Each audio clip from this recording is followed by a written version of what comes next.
میں تو امتی ہوں اے شاہ ڈرامے جو تاریخی بنائے جاتے ہیں تو ڈرامے دیکھنا تو ہم جائز نہیں کہتے، اس میں بے حیائی بھی ہوتی ہے، مگر جو بنانے والے ہیں وہ کہتے ہیں کہ ایک ماحول جب کریٹ کیا جاتا ہے، ایک ماحول دکھایا جاتا ہے، اس سے تاریخ اور ہسٹری آپ کے دماغ میں زیادہ اچھی طرح سے بیٹھتی ہے۔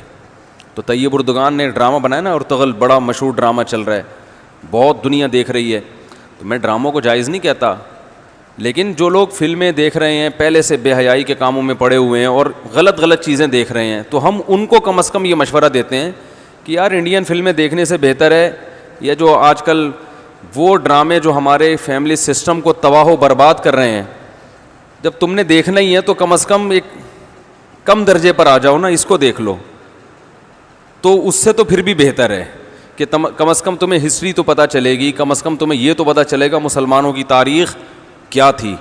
اور ایسے صرف دعاؤں سے کام نہیں بنا، انہوں نے بڑی بڑی قربانیاں دی ہیں۔ سلطان محمد فاتح نے بہت بڑی قربانی دے کے قسطنطینیہ فتح کیا تھا، دنیا کی سب سے بڑی توپ بنائی تھی اس نے، اور آج ہماری صرف باتیں توپ ہیں، باتیں ایسی کریں گے جیسے بہت بڑی توپ ہیں ہم، کوئی عمل ہمارے کیا ہیں زیرو، نہ سائنس میں آگے، نہ ٹیکنالوجی میں آگے، نہ مذہب میں آگے۔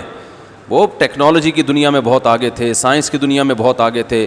سلطان محمد فاتح نے جب قسطنطینیہ کو فتح کرنے کا ارادہ کیا، استنبول کو، نبی کی پیشگوئی تھی کہ میری امت میں جو طبقہ استنبول جو فتح کرے گا نا وہ جنتی ہے، تو صحابہ کے دور سے کوششیں ہو رہی تھیں، اور استنبول میں 1000 سال سے خلافت قائم تھی عیسائیوں کی، اور اسے کوئی فتح کر نہیں سکتا تھا۔ ابو ایوب انصاری رضی اللہ تعالیٰ عنہ گئے، وہ نہیں فتح کر سکے، ان کی قبر وہیں بنی، بڑے حملے ہوتے رہے، اتنی چوڑی دیوار میں نے خود دیکھی ہے، اس کی میں نے ویڈیو بھی بنائی تھی، اور اتنی لمبی دیوار شہر کے گرد کہ اس کو ناممکن اسباب کی دنیا میں، ایئر اٹیک تو ہوتے نہیں تھے نا اس زمانے میں، جانا تو پیدل فوج نہیں تھا، جائے گی کہاں سے بھائی، چڑھے گی کیسے اس پہ، سیڑھیاں لگا کے جو چڑھتے تو اوپر انہوں نے گرم تیل گرم ہوتا تھا، اس کے دیگ رکھے ہوئے ہوتے تھے، تو وہ دیگ الٹتے تھے تیل ڈال کے، کوئی چڑھ نہیں سکتا تھا، بہت زبردست ڈیفنس تھا، کوئی میلی آنکھ اٹھا کے دیکھ نہیں سکتا تھا، اور جتنی لڑائیاں ہوئی سب ناکام ہوئی تھیں۔ سلطان محمد فاتح نے کہا بھائی نبی نے خوشخبری دی ہے، ہم فتح کر کے چھوڑے گا۔ پھر وہ مشہور واقعہ ہے، اس نے کیا کیا کہ خشکی میں کشتیاں چلا دیں، سارے جانور راتوں رات ذبح کیے، ان کی چربی پگھلا کے پتھروں پہ بچھائی گئی ہے، اس پہ سمندری جہاز بٹھا کے، وہاں میں جب ترکی میں گیا ہوں تو اب دیکھو یہ چیز کتابوں میں بھی بتائی جا سکتی تھی نا، لیکن وہاں طیب اردگان نے کیا کیا ہے، میوزیم بنائے ہیں، ان میں یہ پورا منظر دکھایا جاتا ہے۔ خدا کی قسم ایسا ایمان بڑھتا ہے کہ چیخیں مارنے کا دل کرتا ہے، ایسی جو علماء بھی گئے ہیں نا، بنوری ٹاؤن کے ایک شیخ الحدیث گئے تھے، وہ کسی نے بتایا وہ رو رہے تھے چیخیں مار مار کے، جو جاتا ہے یہ منظر ہوتا ہے، وہ جب دکھاتے ہیں نا اپنی آنکھوں سے، بھائی کیا منظر، اور کیسے وہ کشتیوں کو راتوں رات خشکی پہ لے کے چلے ہیں، اور خشکی پہ لے جا کے پیچھے سمندر میں اتارا، اور سامنے سے بھی اٹیک اور پیچھے سے بھی اٹیک۔ انگریزوں نے لکھا ہے، گوروں نے ہسٹری میں، کہ یہ اسباب کی دنیا میں ممکن نہیں ہے، بہت بڑا کارنامہ انہوں نے سر انجام دیا، اور راتوں رات۔ تو یہ ہماری تاریخ تھی جس کی وجہ سے ہمیں عروج ملا تھا، آج ہم صرف پیڑے کھا رہے ہیں، باتیں ٹھوک رہے ہیں بیٹھ کے، صحیح ہے نا، بزرگوں پہ طنز، علماء پہ اعتراضات، ایک دوسرے پہ کیچڑ اچھالنا، فرقہ پرستی، ان چیزوں میں ٹائم ضائع ہو رہا ہے، اور کوئی موٹیویٹ کرنے والا نہیں ہے، کوئی تعمیری کام کرنے والے لوگ بہت تھوڑے رہ گئے ہیں، اور ٹیکنالوجی کی طرف تو توجہ ہی نہیں ہے۔ یونیورسٹی میں جو لڑکا مذہب پہ چلتا ہے، سب کی بات نہیں کر رہا، ایجوکیشن میں سب سے پیچھے وہی ہوتا ہے، عام طور پہ اسی کی شکایتیں آ رہی ہوتی ہیں، یہ چونکہ نمازی ہے لہذا نمبر سب سے کم اس کے آتے ہیں، نمازی کے نمبر تو زیادہ آنے چاہیے بھائی، جو تبلیغ میں وقت لگاتا ہے اس کو تو ایجوکیشن میں زیادہ آگے ہونا چاہیے، یہ تو ہمارے مذہب کا حصہ ہے۔ صحابہ کرام نے جو ملکوں کے ملک فتح کیے، اور جو ہمارے تاریخ میں فاتحین ملتے ہیں، سب سے پہلا بحری بیڑا حضرت معاویہ نے بنایا ہے، سمندر پہ سب سے بڑی فوج جو اس وقت اتاری ہے وہ کس نے اتاری ہے؟ حضرت معاویہ رضی اللہ تعالیٰ عنہ نے، اور نبی نے پیشگوئیاں سنا دی تھی پہلے کہ سمندر کی لڑائی ہوگی، اس میں جو شہید ہوگا اسے میں جنت کی خوشخبری دیتا ہوں۔ اور آپ صلی اللہ علیہ وسلم نے سمندر میں شہید ہونے والے کو زیادہ بڑا شہادت کا درجہ عطا فرمایا. میں نے تو سمندری لڑائی کے فضائل پر احادیث جمع کی تھیں, ایک میرا بیان ٹوٹلی اسی پر ہوا تھا کہ سمندری لڑائی کتنی اہم ہے. نبی کو معلوم تھا میری امت سمندروں پہ بھی چلے گی. سمندر پہ چلنا ٹیکنالوجی کے بغیر ممکن ہے کیا؟ پھٹے لگا کے بیٹھ جاؤ گے اس پہ کہ ملاحوں کو بلاؤ گے یار تم مچھلیاں پکڑتے ہو, 2-4 پھٹے یہاں بھی, او بھائی لڑنا ہے اس پہ تو سامنے والا بھی لڑے گا. تو نبی صلی اللہ علیہ وسلم نے فرمایا جو سمندری لڑائی ہے, جو شخص سمندر میں جہاد کرے گا اس کے جو چکر آئیں گے نا اس پہ بھی اللہ اس کو اجر دے گا. بڑی خوشخبریاں ہیں اس کے گناہوں کی معافی کی, کیونکہ آپ کو پتا تھا کہ امت جب تک سمندر پہ کو فتح نہیں کرے گی اور سمندر پہ سفر نہیں کرے گی یہ اس دنیا پہ حکومت نہیں کر سکتی. تو حضرت معاویہ نے جو پہلا بیڑا بنایا اس کے امیر کو امیر البحر کہتے تھے. بحر کہتے ہیں سمندر.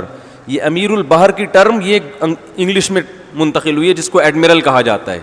بہت ساری فوجی اصطلاحات اور سائنسی اصطلاحات عربی سے انگلش میں ٹرانسفر ہوئی ہیں, عربی سے انگلش میں گئی ہیں.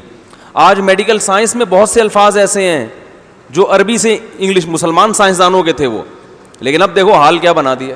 ایک نمبر کے سست نمازیوں کی حالت تو دیکھ لو جا کے. سب سے سست ترین جو ہوگا وہ دیندار بنا ہوا ہوگا. سب کی بات نہیں کر رہا, ڈاکٹروں میں ہم نے بڑے اچھے دیندار دیکھے ہیں, سائنسدانوں میں, ایٹمی سائنسدانوں میں تو دیندار زیادہ ہیں الحمدللہ, لیکن میجورٹی کی بات کر رہا ہوں کہ پتہ نہیں کہ ہمارے ذہن میں یہ کچھ ایسا کسی نے, شیطان نے بات ڈال دی ہے کہ ہم نے صرف جو ہے ایک طرف کو فوکس کیا ہوا ہے, دوسری طرف کو ہم نے بالکل نظر انداز کر دیا ہے. تو بھائی جس طرح سے دین کی تعلیم انتہائی ضروری ہے, اس کی کوئی اس کی اہمیت کی کمی کا انکار نہیں کر سکتا. انگریز جو تباہ ہو گئے نا, فیملی سسٹم تباہ ہو گیا, زنا معاشرے میں پھیل گیا, والدین اولڈ ہوم میں, وہ وجہ کیا؟ مذہب نہیں ہے نا, مذہبی تعلیم نہیں ہے. لیکن ہم جو معاشی لحاظ سے تباہ ہو گئے اور ترقی میں پیچھے رہ گئے, وجہ کیا ہے؟ مادے پہ محنت نہیں کی ہے. تو دونوں محنتیں ضروری ہیں. داؤد علیہ السلام کو روحانی ترقی بھی ملی اور اللہ نے آپ کے ہاتھ میں لوہا بھی پگھلایا. کیوں پگھلایا؟ تاکہ لڑیں, کیونکہ صرف نمازوں سے لڑائی ممکن نہیں ہے. ذکر کرتے تھے نا داؤد علیہ السلام, چاروں طرف سے پرندے جمع ہو جاتے تھے, ایسی خوبصورت آواز میں تلاوت کرتے تھے, ذکر کرتے تھے. وَالطَّيْرَ مَحْشُورَةً كُلٌّ لَهُ أَوَّابٌ, قرآن کہہ رہے پرندے, اور یا جبالُ أَوِّبِي مَعَهُ وَالطَّيْرُ, جب اللہ کا ذکر کر رہے پہاڑوں سے بھی لا الہ الا اللہ کی آوازیں آتی. یہ ذکر تھا, لڑنے کے لیے یہ نہیں ہے کہ اے داؤد ہم نے آپ کو ذکر بھی دیا اور آپ جو ہے روزے بھی رکھتے ہیں اور تہجد بھی پڑھتے ہیں, لہذا اب آپ کو تو اسلحہ بنانے کی ضرورت نہیں ہے, ویسے ہی فتح ہو جائے گی ایمان کی طاقت سے. نا نا نا نا نا, زرہیں بناؤ, قدر فی السرد, صحیح ہے نا, کڑیاں بناؤ, فوج تیار کرو. لڑائی کے لیے اصول بولتے کیوں نہیں بھائی, کچھ اور ہیں. تو دونوں چیزیں نہیں ہیں. داؤد علیہ السلام, سلیمان علیہ السلام کے گھوڑے بھی تو تھے, انہیں کیا ضرورت تھی گھوڑوں کی بھائی؟ کہتے میں اللہ کا اتنا عبادت گزار ہوں, میں اسباب اور وسائل کیوں, میں مسلح بچھاؤں گا, دعا مانگوں گا, ملک فتح ہو جائے گا. او بھائی گھوڑے رکھے ہوئے ہیں, صحیح ہے نا. ان کو پیار کرتے تھے گھوڑوں کو, کیونکہ اس زمانے میں گھوڑا اور ٹینک برابر تھے, بلکہ ہوائی جہاز تھا گھوڑا اس زمانے میں, تو جنگیں گھوڑوں کے بغیر نہیں ہوتی تھی, گھوڑے تیار کیے ہوئے ہیں. تو لڑے ہیں وہ لوگ اور اسباب اور وسائل اختیار کیے ہیں. آج ہم پیڑے کھانے والی باتیں کرتے ہیں اور پیڑے کھا رہے ہیں بیٹھ کے, اور سمجھتے ہیں کہ بس یہ قرآن خوانیوں سے اور آیت کریمہ سے مسائل کیا ہو جائیں گے حل. تو یہ بھی ضروری ہے بھائی, وہ بھی ضروری ہے. تو میں بتا رہا تھا کہ وہ جو ڈرامے کی بات کر رہا تھا, تو ماحول بنانا پڑتا ہے نا. تو طیب اردگان نے کیا کیا کہ کیونکہ جو لبرل لوگ ہیں وہ ایسے ڈرامے, ایسی فلمیں بنا کے نا نوجوان نسل کا دماغ خراب کر دیا انہوں نے. اتنا دیکھو, اب محمد بن قاسم کو بھی لوگوں نے ڈاکو کہنا شروع کر دیا ہے, معاذ اللہ. وہ شخص جو سندھ میں اسلام لانے کا ذریعہ بنا, اگر وہ ڈاکو تھا تو اس سندھ میں اسلام کون لے کر آیا؟ انگریز کہے گا تمہارے تو اسلام, جو بر صغیر میں اسلام آیا ہے سندھ کے راستے سے, سندھ کو تبھی باب الاسلام کہا جاتا ہے نا. بر صغیر میں اسلام کہاں سے آیا ہے؟ سندھ کے راستے سے.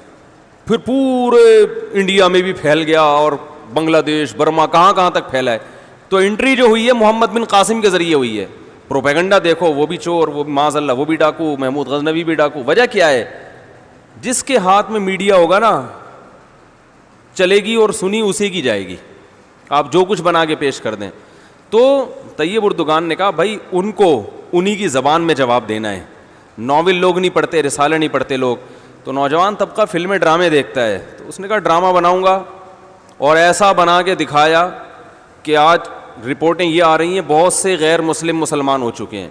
تو میں عام لوگوں کو وہ ڈرامہ دیکھنے کا مشورہ نہیں دیتا, اس میں عورتیں بھی ہیں اور کچھ کہا جاتا ہے, میں نے نہیں دیکھا وہ ڈرامہ, بے حیائی کے مناظر بھی ہیں, لیکن میں ان لوگوں کو جو غلط چیزیں دیکھ رہے ہیں ان سے کہتا ہوں یار کچھ دیکھنا ہی ہے تو پھر ادھر دیکھ لو, جو نہیں دیکھ رہے وہ کچھ بھی نہ دیکھیں, وہ پھر اس کے بعد پھر آگے بھی جائیں گے, وہ یہ دیکھ کے پھر وہ ان کو شوق پیدا ہوگا ذرا فلمیں بھی دیکھیں.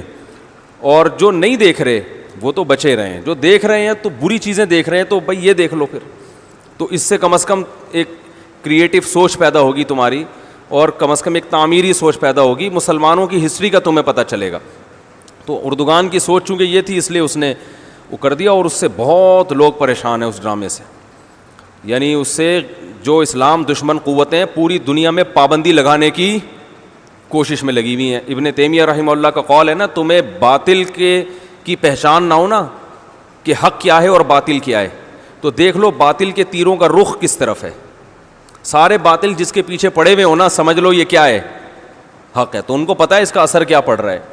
تو ماحول جو کریٹ کیا جاتا ہے, ماحول ایک قائم کیا جاتا ہے, اس سے جو لیسن ملتا ہے وہ ویسے زبانی سمجھانے سے نہیں. زمانہ ڈھل